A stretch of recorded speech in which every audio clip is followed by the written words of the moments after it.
Welcome back to the Deep Dive. Today, we're taking on one of the most common questions we see from language learners everywhere. Yeah, that big one.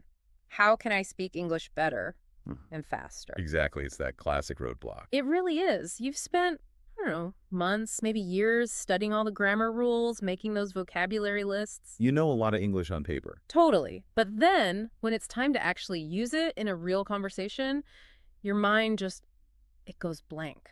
Or you feel this resistance to even opening your mouth. That feeling of being stuck, it's so common. Incredibly common. Okay, so our mission for this deep dive is to, break through that feeling. We went through all the material you sent over, and what really stood out were three simple core pillars. And these aren't just theories, they're actual techniques that can lead to, well, pretty immediate improvement. And here's the key thing right from the start. You don't need to go learn 1,000 new words this week to see a difference. That's the perfect lead-in, actually, to the most surprising part of this, the foundation of it all. If you really look at the difference between someone you'd call fluent and a beginner, it's not perfection. I mean, not at all. Right. Fluent speakers make mistakes. All the time, they mispronounce things, they pause, they make little grammar errors. The real difference is confidence. Confidence in just communicating the idea. Exactly. Even if it's messy, they don't freeze. They just have the courage to keep the conversational engine running. That reframes the whole problem, doesn't it? It's not a knowledge problem, it's a confidence problem. A confidence deficit. All right, let's unpack that. Let's dive into that first pillar, building the foundation of confidence. It's the absolute key because it directly fights that fear of making mistakes, which is, the number one reason people freeze up. The speaking block. Right. When you're confident, you're just more willing to take a risk, to speak freely. And the sources are really clear on this. Confidence isn't something you're born with. It's a muscle you have to build. So if the answer isn't just memorizing more vocabulary, what's the first step? What's like the smallest thing someone can do today to start building that muscle? You have to start small, but you have to make it non-negotiable. The challenge is simple. Just set a goal to speak English every single day. Every day. Even if it's just for 5 minutes. It doesn't have to be a formal class. Talk to a friend, a family member. Or even yourself. Or even yourself. The point is to just force yourself to start talking, to get over that initial hump, that discomfort. Okay, 5 minutes. That feels manageable.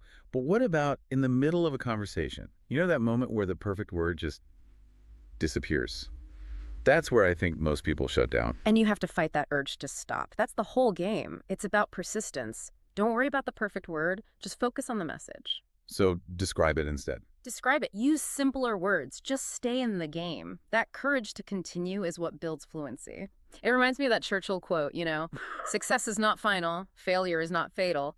It is the courage to continue that counts. Persistence is the cure for panic. I like that. Exactly. Now, what about the person who doesn't have a speaking partner handy every day? The sources mention something called self-talk.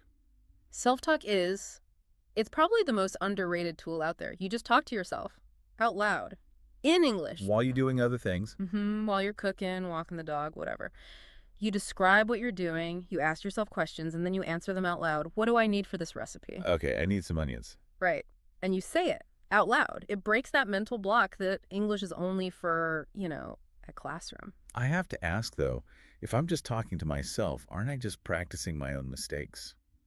Reinforcing bad habits? That's a great question, and it's a valid concern, but the sources argue that the benefit of building conversational flow in the beginning far outweighs the risk of solidifying a few small errors. So the goal isn't perfection at that stage. The goal is automaticity. It's about getting your mouth and brain used to forming English thoughts without translating first. You're building speed. We fix the errors later. Okay, that makes sense. Confidence gets you started, but then you need some good quality fuel, some good input to guide you. Which brings us to pillar 2. Active listening. Exactly. We're always told to listen more, but it's how you listen that matters. This is the foundation of speaking well. Because speaking is just the output of what you've taken in. Precisely. So what's the difference between, say, passive listening, like having the TV on in the background, and what we're calling active listening? Passive listening is just background noise.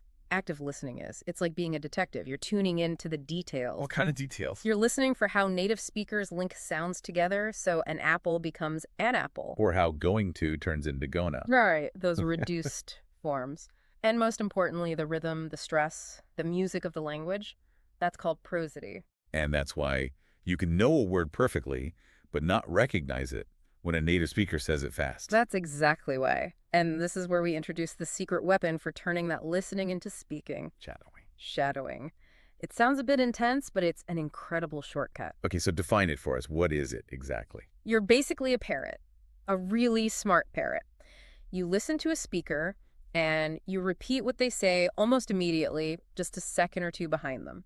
And you're trying to match everything. Everything. Their rhythm, their tone, their speed, their pronunciation. You're training your mouth to make the sounds without your brain getting in the way and trying to translate. So if I want to start this today, what's the best way to do it without getting, totally overwhelmed? Okay, so first, choose short content and make sure you have the transcript. That's key. Second, don't pick something super complex. You want to focus on the sound, not the meaning.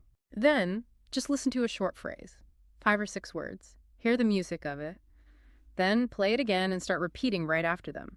Try to match their speed and intonation perfectly. What if they're just too fast? Break it down into even smaller chunks, 2 or 3 words at a time.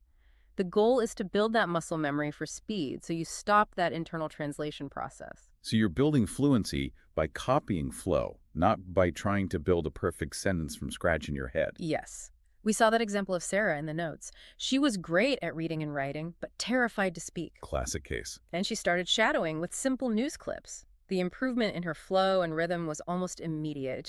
It built her confidence because she wasn't thinking so hard. It forces you to listen to understand, not just to reply. It reminds me of that Stephen Covey quote. Most people do not listen with the intent to understand. They listen with the intent to reply.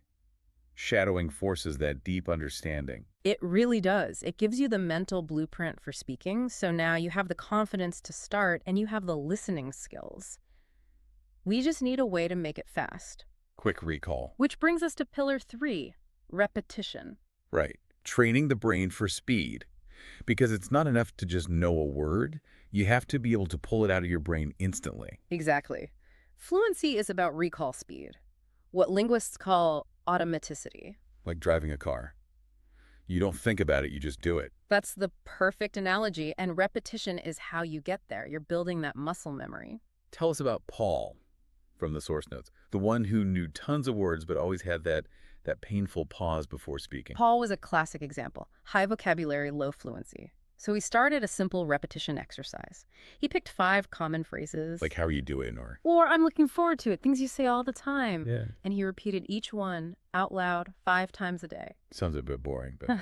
It might sound boring, but after just a week, he said those phrases started coming out without any thought at all, effortlessly. He'd trained his brain to treat the whole phrase as one single chunk. That's so simple and so powerful. So what are some other techniques for our listener to start building those automatic chunks? Well, you can do what Paul did, but do it while you're multitasking. Say the phrases while you're washing the dishes or walking.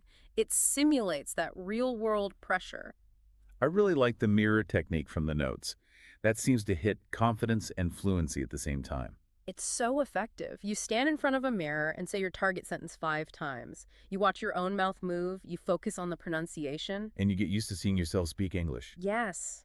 That visualization is a huge confidence booster. And of course, you can combine these. Yeah. After you shadow a sentence, you can then repeat it 5 more times on your own. That's a fluency power combo. And one last thing, to keep it from getting stale, vary the context. Say the same sentence, I'm going to the store, but say it like you're excited or you're asking a question or you're annoyed. That prepares you for real conversation. Yeah. It all comes back to habit, doesn't it? Like that Aristotle quote, we are what we repeatedly do. Excellence, then, is not an act, but a habit. You're turning speaking into a habit. Okay, so we have our 3 pillars: confidence, active listening, and shadowing, and repetition. But keeping it up day after day can be a grind. How do we make sure this is sustainable?